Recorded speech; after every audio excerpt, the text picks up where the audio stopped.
focus on a new joint call on scaling up equitable access to COVID-19 vaccines by the heads of the International Monetary Fund, IMF, the World Bank Group, the World Health Organization, and the World Trade Organization. Therefore, we have a special guest today, Ms. Kristalina Georgieva, the Managing Director of the International Monetary Fund, Mr. David Malpass, the President of the World Bank Group, Dr. Ngozi Okonjo-Iweala, the Director General of the World Trade Organization, and last but not least, Dr. Tedros Adhanom Ghebreyesus, Director General for the World Health Organization. Welcome. Simultaneous interpretation is provided in the 6 official languages: Arabic, Chinese, French, English, Spanish, and Russian, as well as Portuguese and Hindi.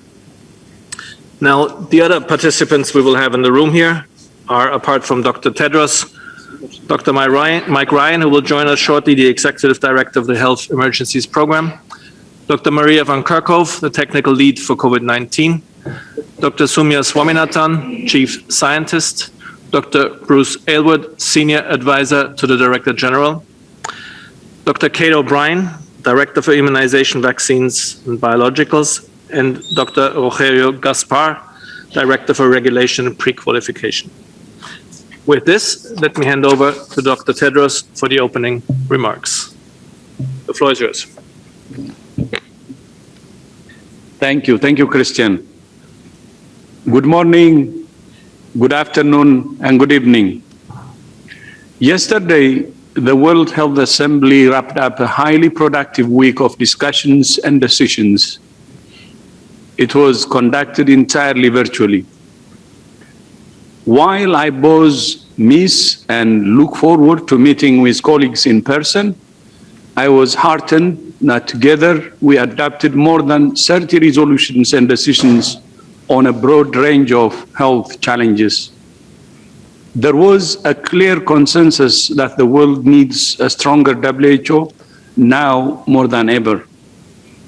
And the 3 recent reviews of the international response to the pandemic reflected the need for a paradigm shift in both the quantity and quality of funding for WHO. Member states also agreed to hold a WHO special session of the World Health Assembly in November to consider developing a treaty or convention on pandemic preparedness and response.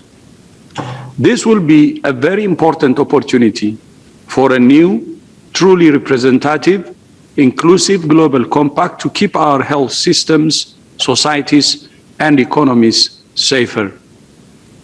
But there is still a lot of work to do to end this pandemic.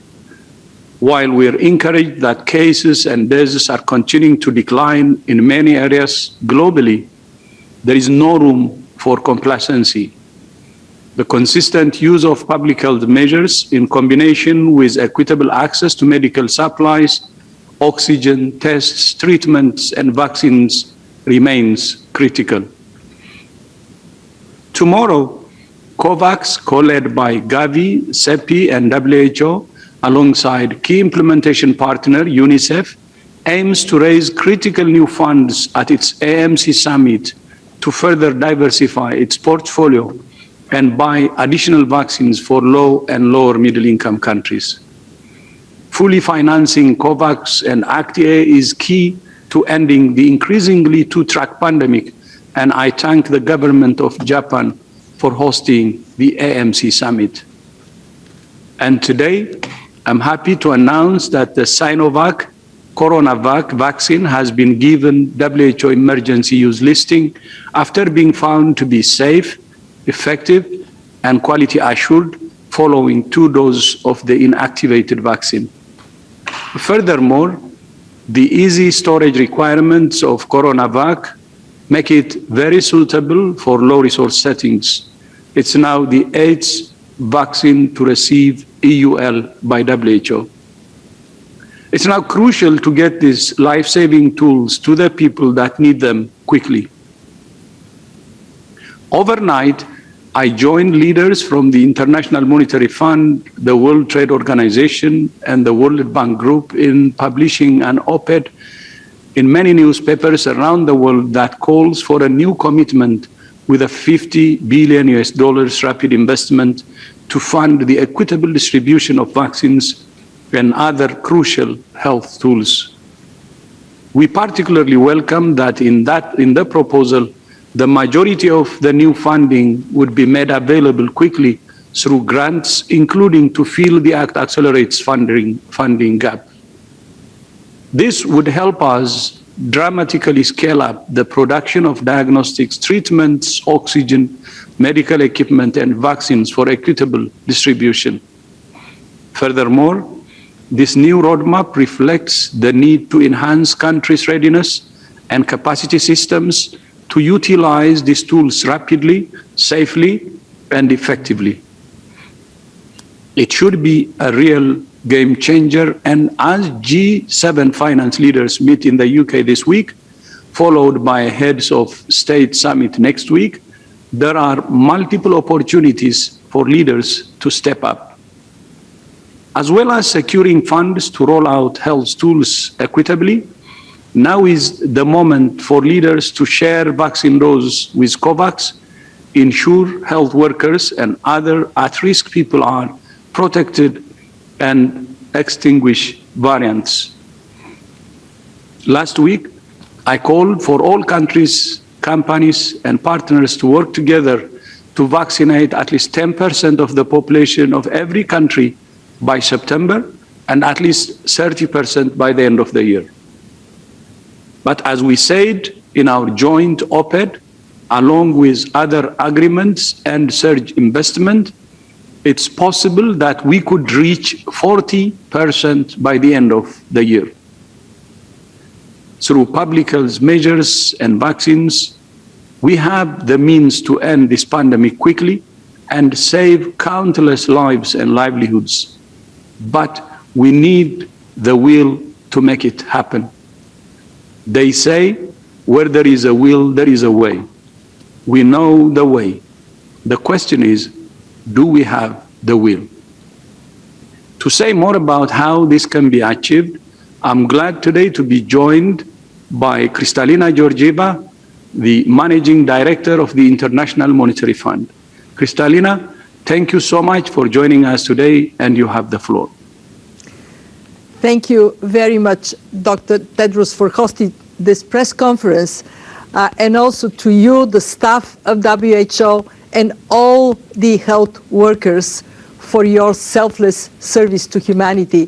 Very pleased to join you, as well as David and Ngozi, to discuss a matter of great urgency, the need to step up multifaceted and coordinated action to fight the pandemic in the parts of the world falling behind, mostly because of uneven distribution of vaccines between richer and poorer countries.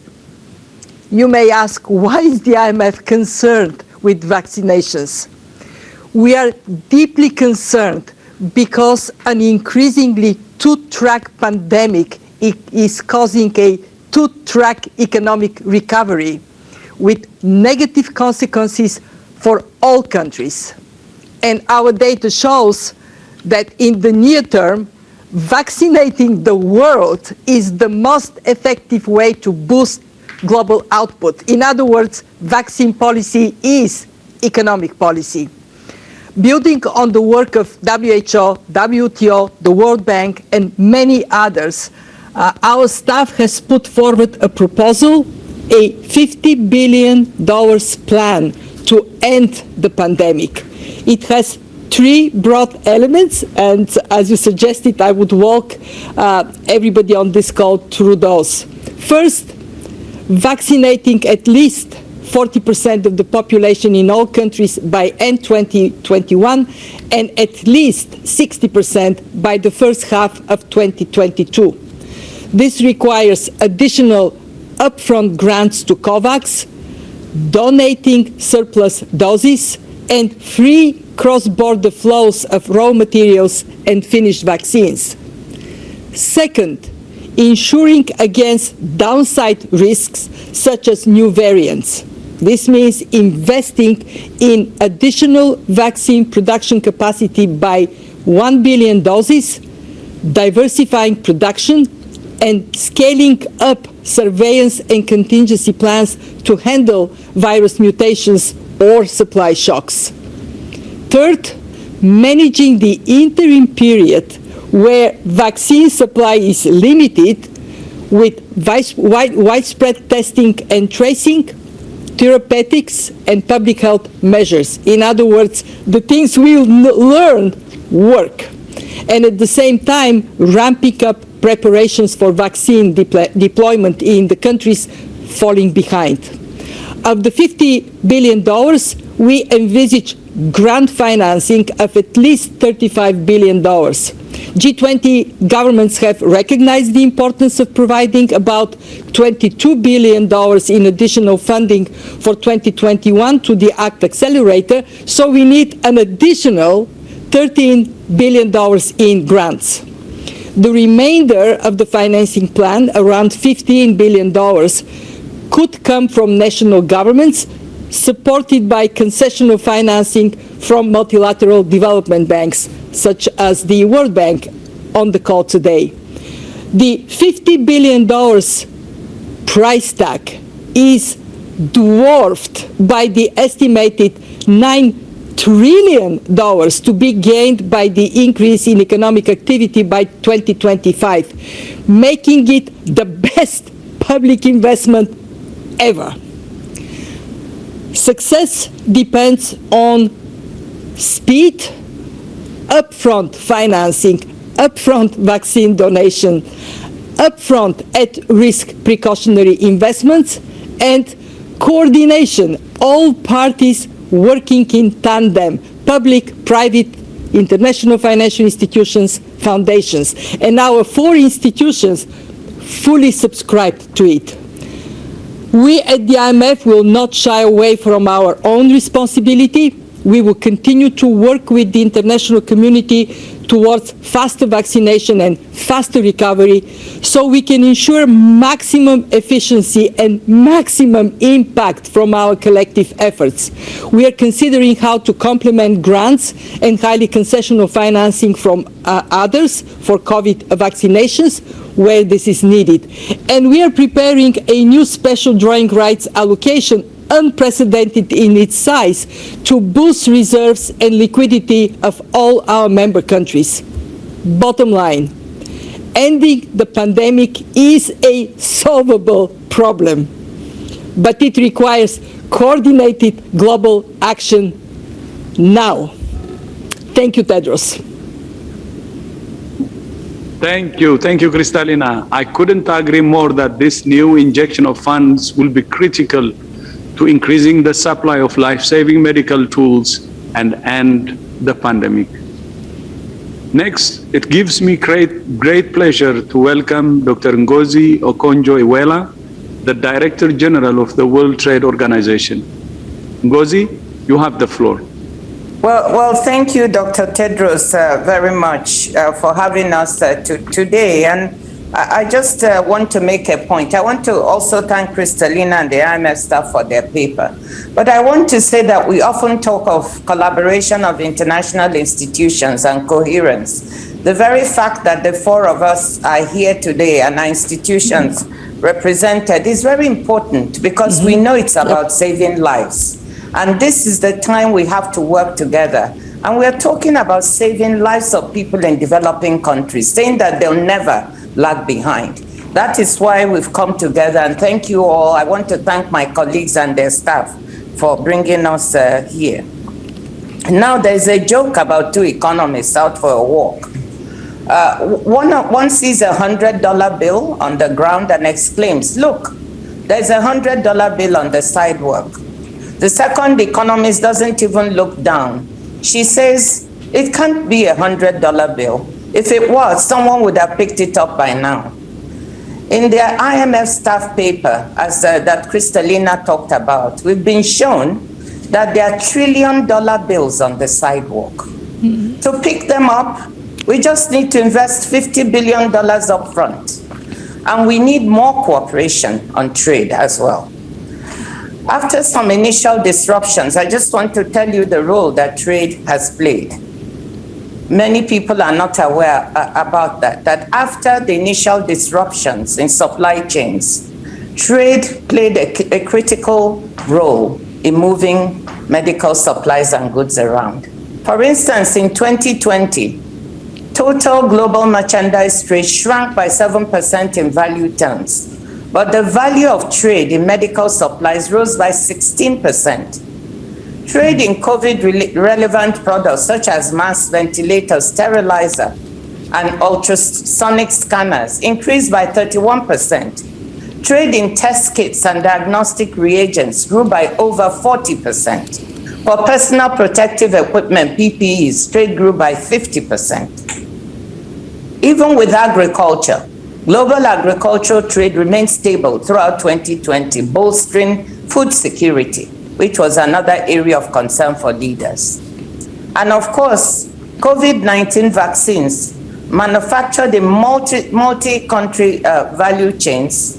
We know that these value chains are very sophisticated and complex. We've all heard of the example of the Pfizer-BioNTech vaccine using 280 components from 86 sites in 19 countries.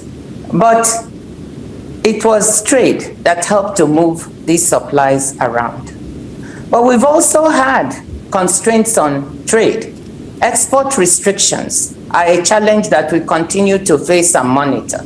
While it is positive that the number of measures of export restrictions has come down from 109 at the start of the pandemic to 51, there are signs that trade restrictions are still gumming up COVID-19 vaccine supply chains and weighing on production.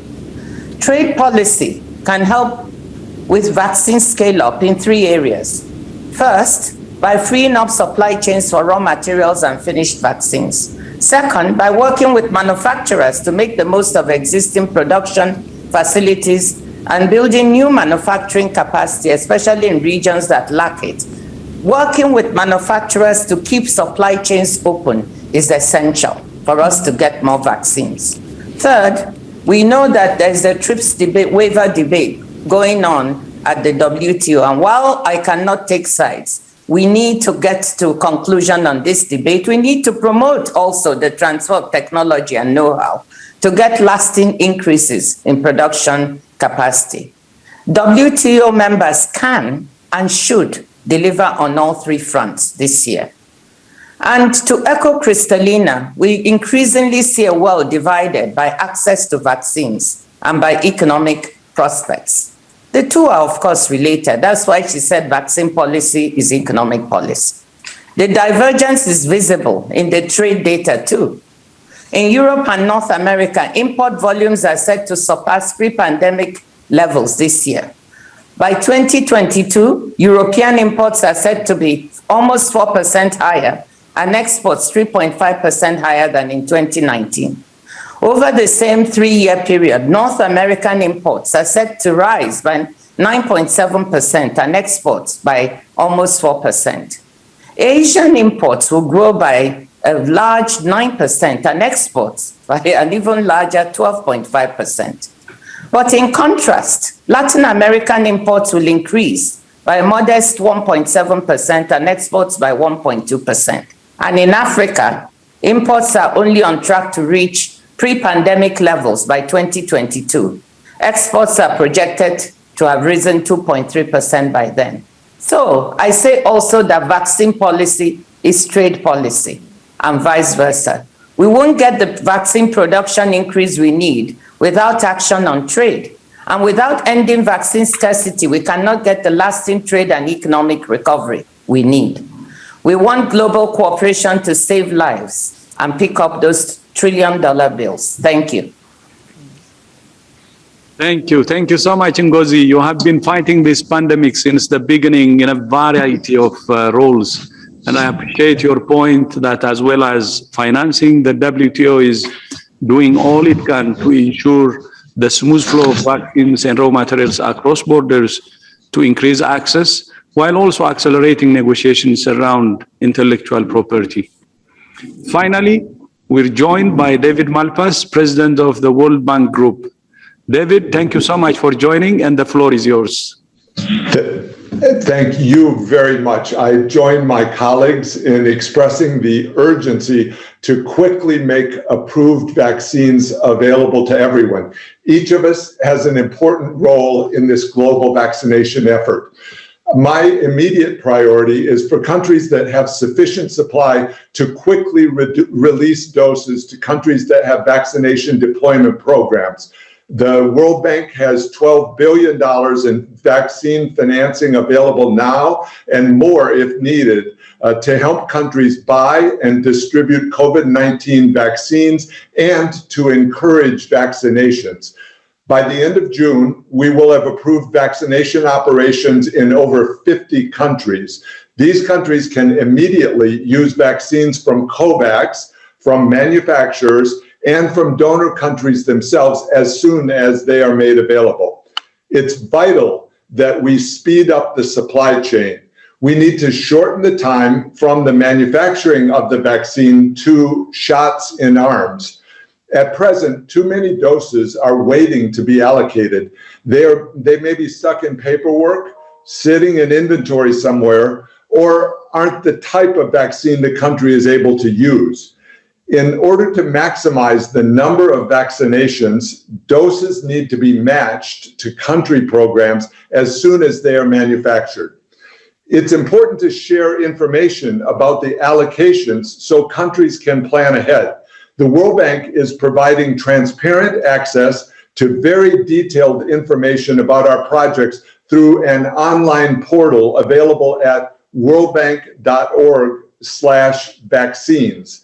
We urge other development partners to publish detailed information about their vaccine financing and deployment programs and their delivery schedules. Our website also links to the 140 vaccine readiness assessments referred to in our op-ed today. These will help us fill capacity gaps and rapidly add more financing operations. The financing can be available to countries immediately. For the poorest countries, it is on grant or highly concessional terms. We're also working to expand supply and we'll be making announcements of investments by IFC, the World Bank Group's private sector development arm. Each day counts in providing vaccine supplies to developing countries with deployment programs in place. I look forward to working closely with my colleagues on these vital tasks. And with that, thank you very much. Thank you. Thank you so much, David. And again, all the speakers who together have laid out a comprehensive new health, trade, and economic roadmap to increase health equity and speed up a truly global and quick recovery. I thank you again, and Christian, back to you. Thank you very much, all. Thank you, Dr. Tedros. With this, we open the round for questions and answers from the media. We have a long list already, but if you still intend to get into the line, please raise your hand with the raise your hand icon and unmute yourself when it's your turn. First question on my list goes to Maoling Zhang from Xinhua. Maoling, please unmute yourself. Hi, can you hear me? Very well, go ahead. Okay, thank you. I'm Maoling Zhang with China Xinhua News Agency. Thank you so much for this opportunity. I have two questions. Firstly, I would like to ask Madam Georgieva. The IMF has been arguing repeatedly that vaccine policy is economic policy. Do you think all major countries now understand this? And the second question is for all panelists, if possible. You've all mentioned limited vaccine supply. So I was wondering, what are the main bottlenecks for expanding vaccine production and supply globally? Thank you very much. Thank you very much. And let me hand over to Kristalina Georgieva, Managing Director of the IMF. Thank you very much for this question. It is now increasingly clear to leaders everywhere and to ordinary people that we are not going to succeed in overcoming the economic crisis this pandemic triggered unless we bring the pandemic to a durable end. In our engagement with ministers of finance around the world, G7, G20, in our own configuration representing 190 countries, there is now very clear understanding that we face two problems. One, the problem of divergence. Countries with more fiscal space and rapid vaccinations are coming out of the crisis fast, they're growing, but those, especially with low vaccination rates, are falling further behind. And that is dangerous for everyone because it would hold the global recovery back. And second, that we are creating a breeding ground for mutations unless we act decisively to accelerate the ending of the pandemic everywhere around the world. At the IMF, we are committed to continue to provide credible and up-to-date assessment of how vaccinations are linked to the economic recovery. We came up with a huge benefit, a huge number, $9 trillion between now and 2025. Should we move with vaccinations much faster everywhere? And it is important to recognize that 60% of the benefits of this, 60% of this 9 trillion would go to emerging markets and developing countries, but 40% would go to advanced economies. They will generate $1 trillion of fiscal revenues as a result of global action. And we will continue to stay on that message so we mobilize everybody to step forward for the benefit of all. Thank you very much for this. Maybe the second part of the question we could ask Dr. Ngozi from the World Trade Organization. Well, thank you very much. I mean, that's a very important question on limited vaccine supply and the main bottlenecks. Let me just name 2 or 3 that manufacturers themselves, pharmaceutical companies, talk about. First and foremost, I think we have a constraint on manufacturing capacity.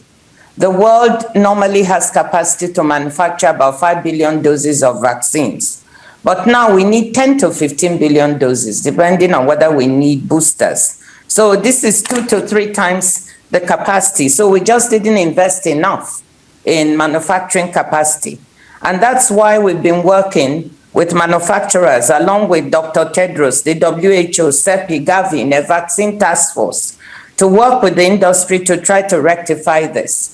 This goes along with issues of transfer of technology and know-how for manufacturing, of course, including considerations of how to come to a good agreement on IP issues, waiver of the IP.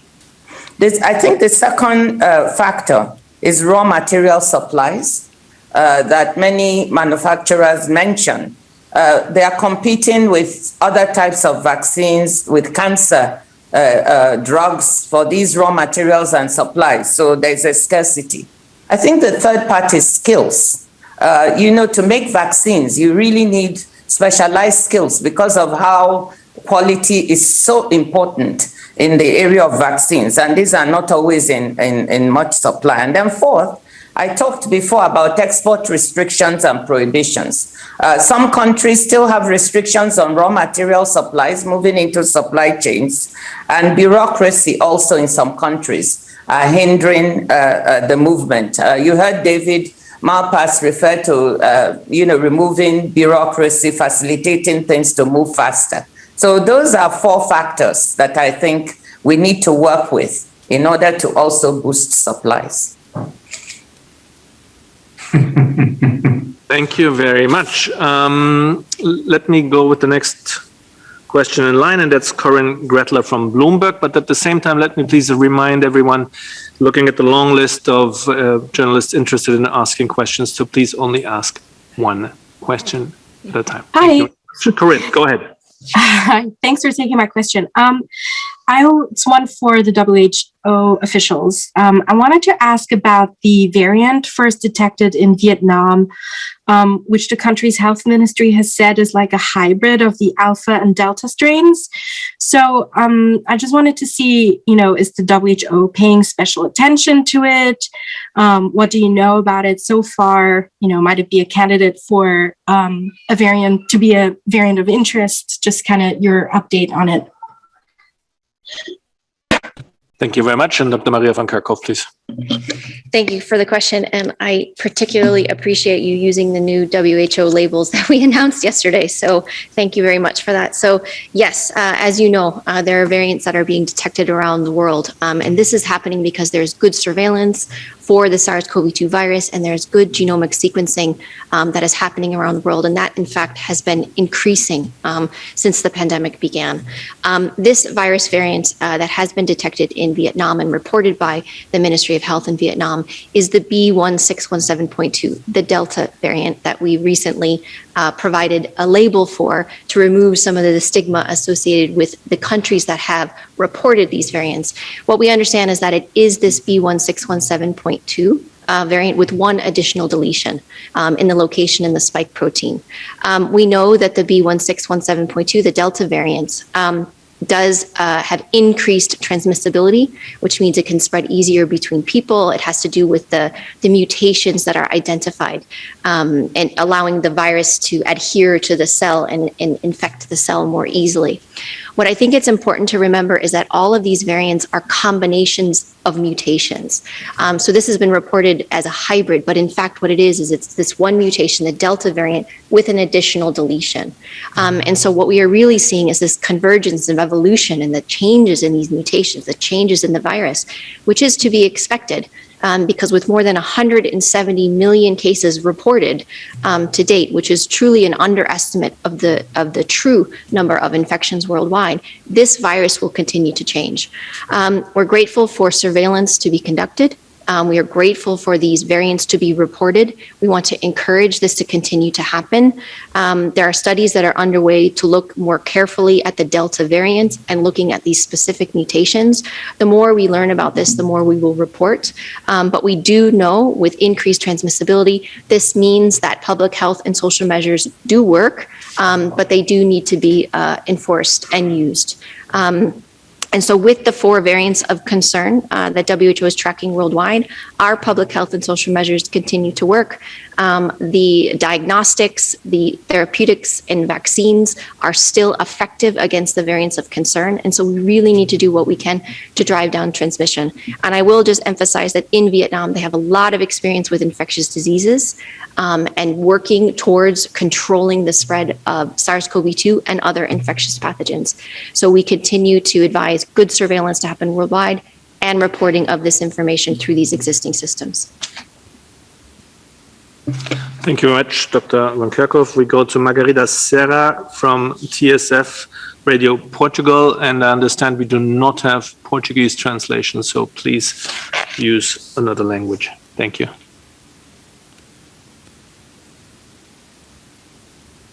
Margarita, can you try to unmute yourself, please?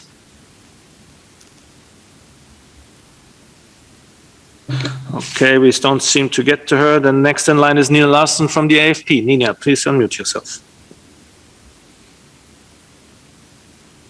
Yes, hello. Thank you for taking my question. I wanted to go back to the issue of lacking vaccines. You're calling today for an investment of $50 billion for more equitable distribution of the vaccines, but even with all that money, COVAX is still facing a huge supply gap, which is largely due right now to the situation in India, which has cut off supply of AstraZeneca vaccines from the Serum Institute. What chances do you see of catching up with where you wanted to be with the deliveries without the Serum Institute participation? And are you expecting the Chinese vaccines that have now received emergency use approval to go into COVAX and fill the gap. Thank you very much. Thank you very much, Nina. And Dr. Bruce Aylward, I guess. Thank you.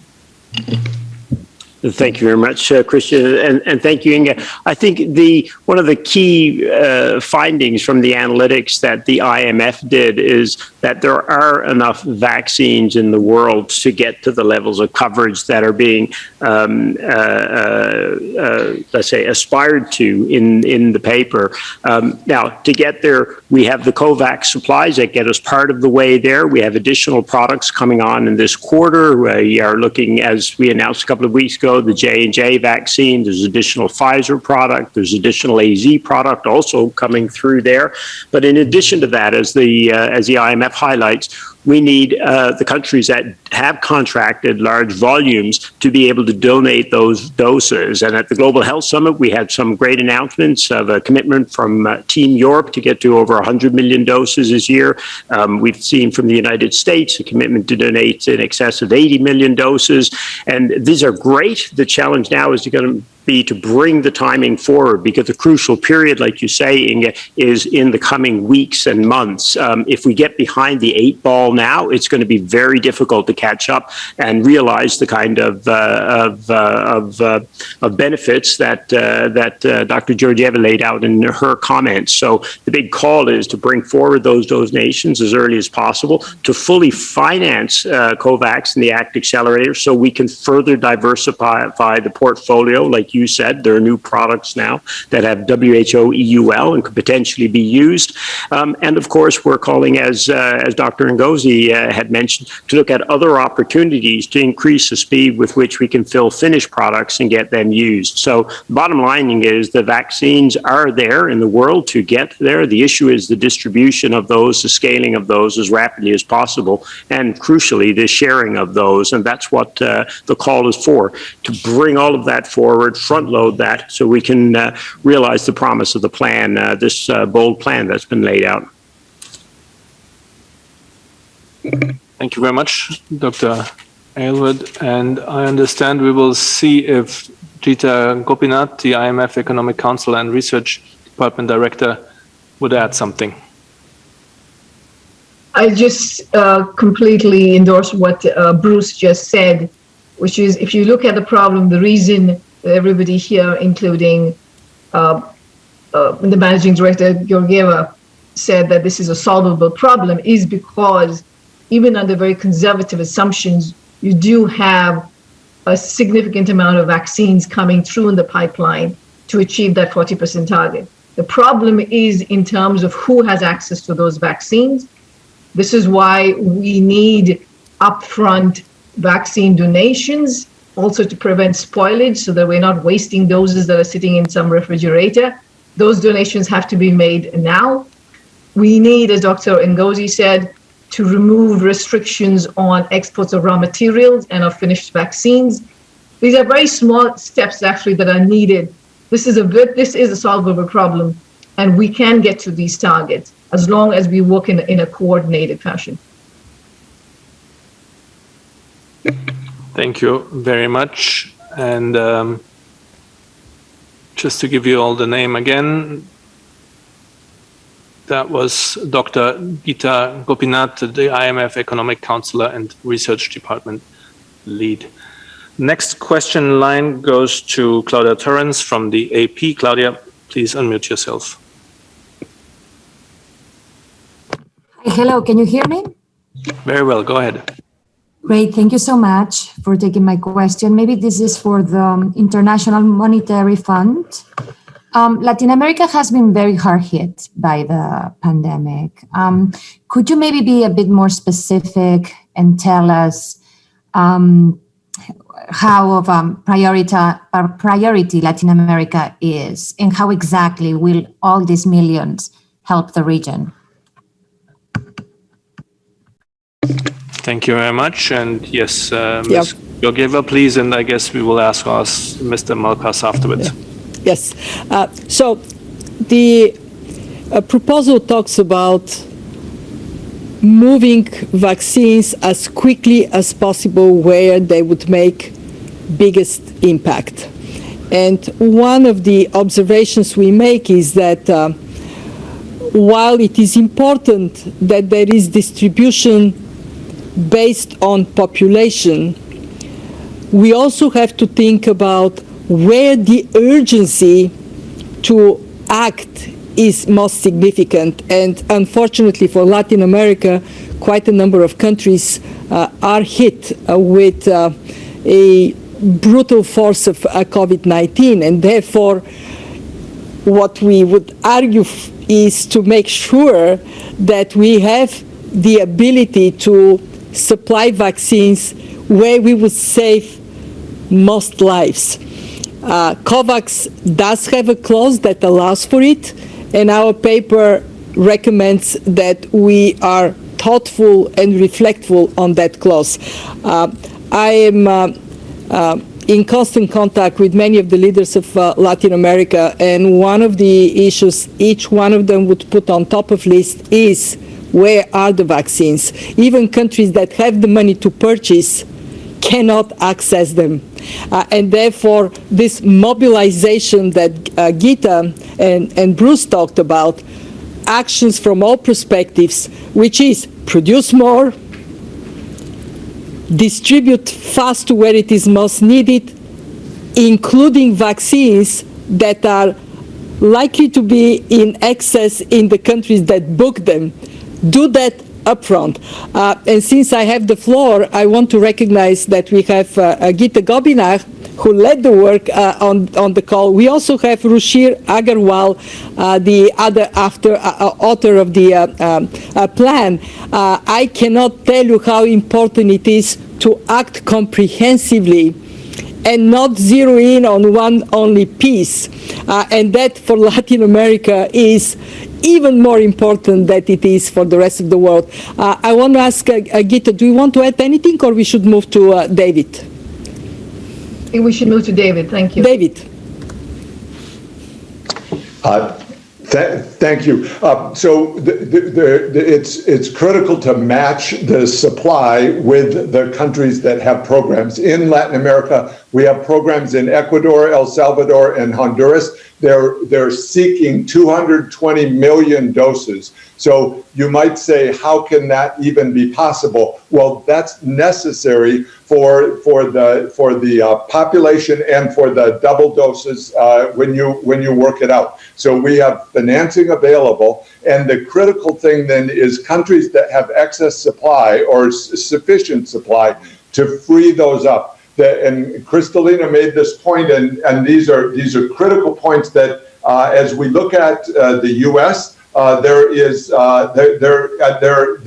vaccination effort is going to a very young age. And so one of the things that needs to be done in a fairness and in a safety for the whole world, we need to be vaccinating vulnerable people around the world right now. And that means freeing up the doses to programs that are in place. So that's what I'm urging, and we're ready to work on new programs. We can push new programs through the board very quickly with a fast-track approach, and there's a receptivity to doing that, and we need countries to have more confidence. Kristalina makes this point well frequently, that one of the key things we're trying to do is build confidence in countries so that they can get their economies going back, getting back in order. So we look forward to that, but the critical thing here is to free up excess supplies from those countries that are in excess. And that, one positive thing I want to say, my impression from the vaccine manufacturers is that their supply is ramping up very rapidly. They're talking about production levels that will reach billions of doses in late this year or into 2022. And so this is critical. These next few weeks are vital that, in particular, the U.S. frees up excess to go to programs that exist. We're ready to take them tomorrow in the 3 countries I mentioned, and by 2 weeks from now in more countries within Latin America. Thanks.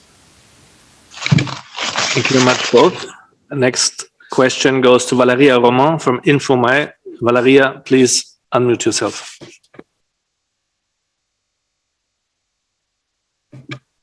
Valeria, do you hear us?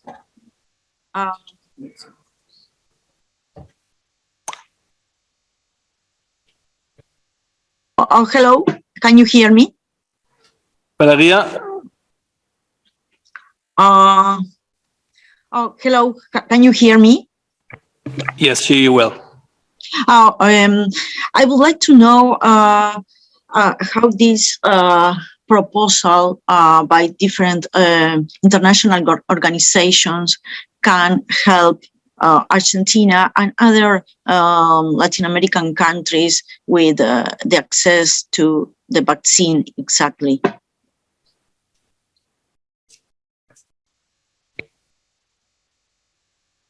Thank you very much, Valeria. Let me look around. Maybe Dr. Aylward. Sure. Thank you very much, Christian. I didn't capture the whole question, but if I understood it was specifically how the plan and the actions could actually help countries such as Argentina in terms of accessing more vaccines. And if that's correct, the intent of the plan is to ensure that all countries can access more vaccine more rapidly, especially those who are currently, let's say, lagging behind the goals that we've set to be at least 10% by the end of September in terms of coverage globally, and then to 40% by the end of this year. Now, as Dr. Georgieva just laid out in her comments, this means there have to be multiple solutions. So that means vaccine donations from countries that have contracted lots of doses. It means increased production. It means freeing up the movement of vaccines as well as the raw materials necessary to do them. So the key here is really moving across all of those dimensions to move increase volumes globally as rapidly as possible and to try and address gaps in the distribution that we face today. So really it's a holistic approach that should benefit all countries, certainly economically, and all countries in terms of vaccines, and then obviously countries in terms of reduced disease, ideally, and especially mortality and morbidity in the near term.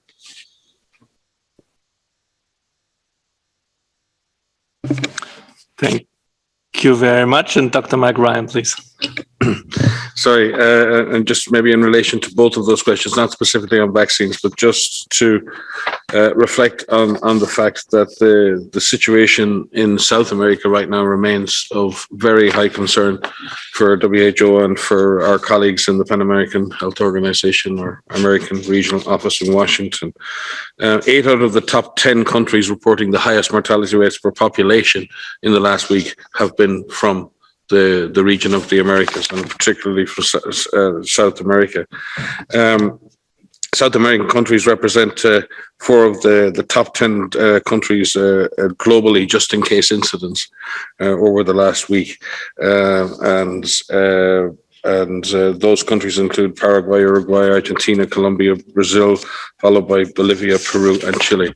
So there are real challenges in South America still, and mortality, has increased in some countries, particularly in Paraguay and Bolivia, by over 20% in the last week. And when you look at case fatality rates in South America in general, they are higher than in many parts of the rest of the world, ranging from 3 to 5%. And again, that may reflect severity of disease, but it also reflects access to adequate healthcare and the pressure that the system has been under in many South American countries for a very long time, despite the wonderful efforts of healthcare workers and healthcare systems to do that. So test positivity remains remarkably high in some countries. In Paraguay, it's nearly 37%, in Argentina, 33%, in Colombia, 30%, in Ecuador, 29%. And very few countries actually in South America have rates below 10%. So again, the disease transmission is intense, community transmission is widespread, the healthcare system remains under pressure, and that's been reflected in mortality rates. So I think it is very, very important, and the question was asked, the point of impact of this pandemic shifts. And we're moving from looking at the tragedy of India and Nepal, and that point of impact shifts. And it's really been driven by the underlying incidents and the basic capacity of the health system to cope. And in the absence of high levels of vaccination, they're the two factors that are going to drive the impact of this disease in the coming months. How intense is transmission? How well is your system able to cope with that transmission? Vaccine can break that cycle, because right now, intense transmission in every country in the world has led to intense pressure on the health system and increasing case fatality rates. Vaccination can break that cycle. Continuing to implement public health and social measures can break that cycle.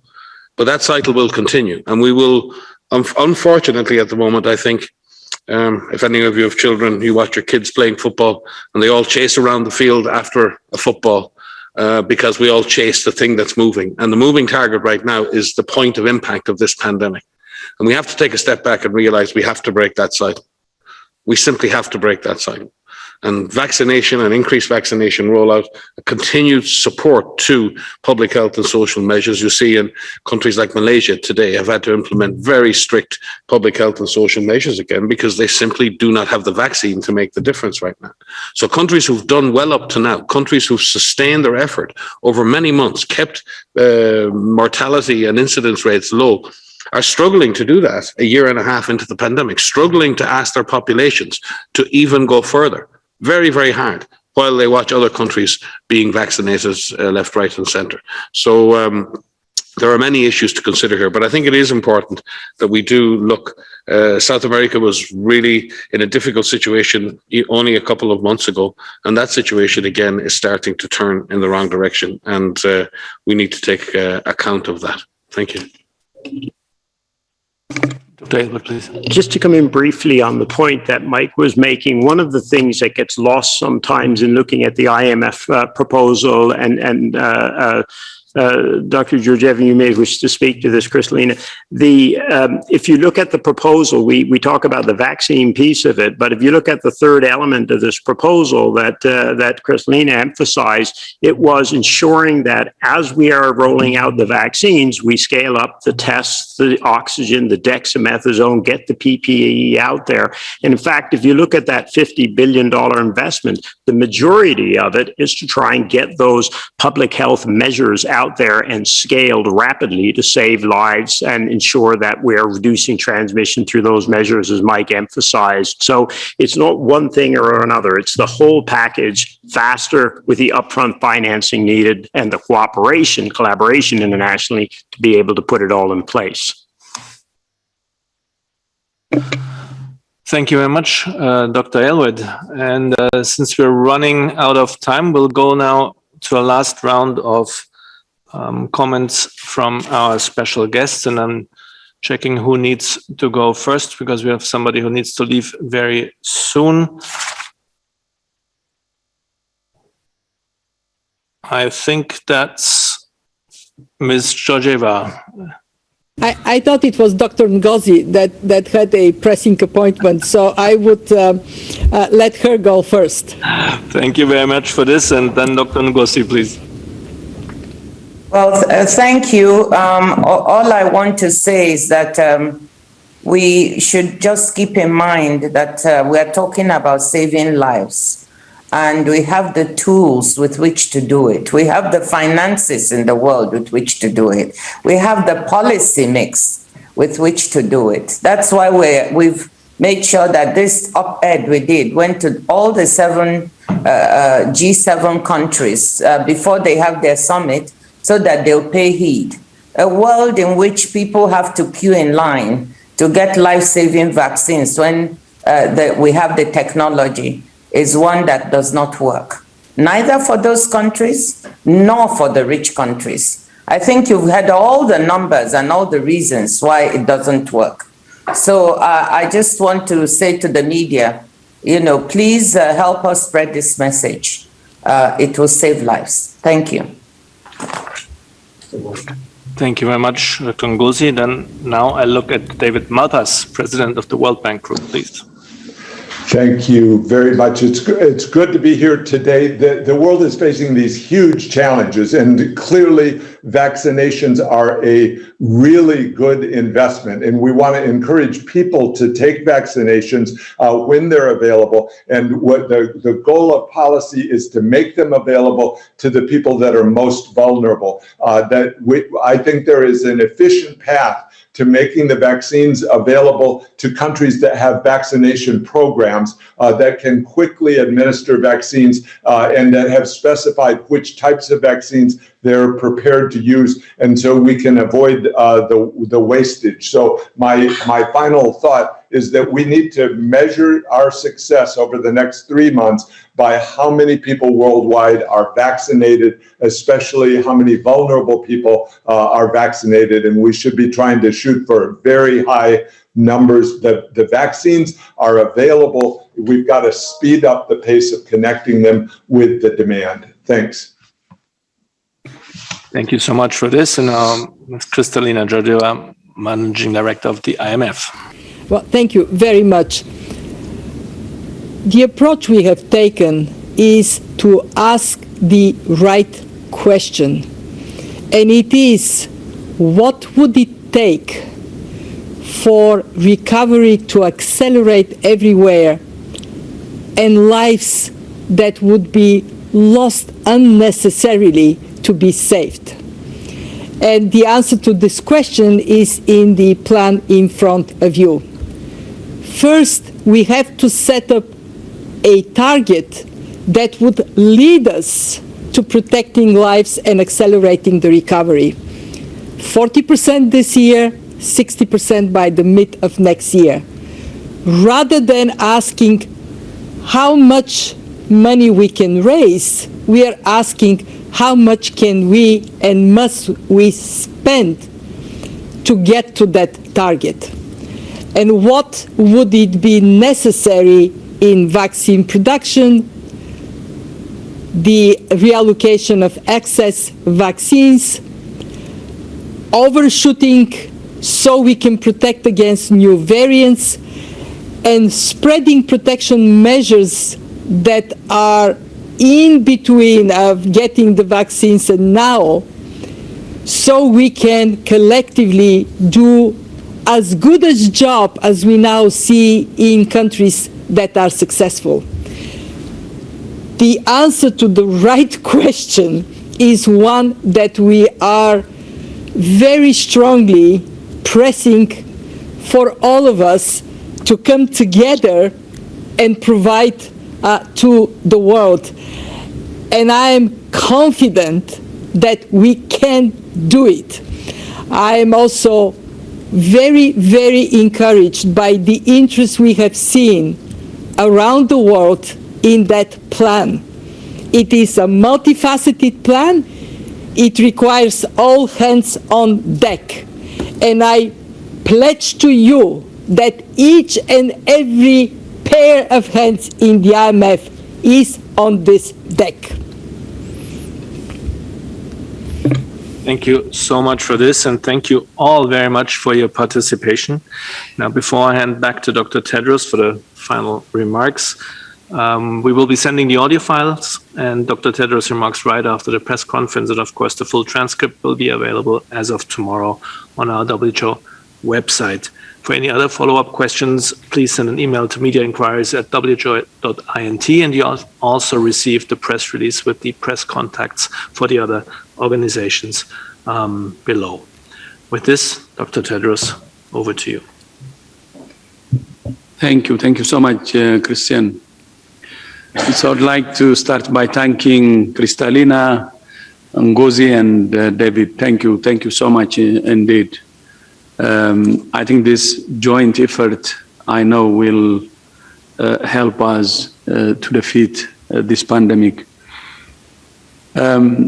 I think it has been said, but I will repeat, maybe by giving you how the what we're proposing can actually work, because it's working. In countries where vaccination coverage is better, meaning in high-income countries where the access to vaccine is better, and those who have vaccinated a significant proportion of their population, the COVID situation is declining, or the number of cases and deaths is declining significantly. In some countries, it's actually nosediving. So we have the tool. That's why we said We have the public health measures at hand, which have been working in many countries. And now we have the added tool, vaccine, at hand. If we do both, we can end this pandemic quickly and free this world from this dreadful virus. And the only thing which is remaining is, as we have said, it's the will to really use the tools and share the technology we have, share the finance we have. And this is in the interest of all nations, whether it's low, middle, or high income country. As Kristalina laid out and other colleagues clearly, the world could recover faster and all countries can benefit from that fast recovery with this little investment. So the message is very, very clear. So we ask, I join my colleagues, ask especially the high income countries to share doses they have and also to help in boosting production and have better access to vaccines. And like what we see in high income countries, the situation in low and middle income countries can also improve significantly, so the world could open up everywhere. So with that, thank you so much again to colleagues, and look forward to working with you closely to make this proposal happen. And thank you so much, especially to IMF, to Kristalina, for putting together this proposal. And I believe that this can really open up the world by ending the pandemic. So thank you so much. With that, I also thank the media who joined today, and look forward to seeing you in our upcoming presser. Thank you.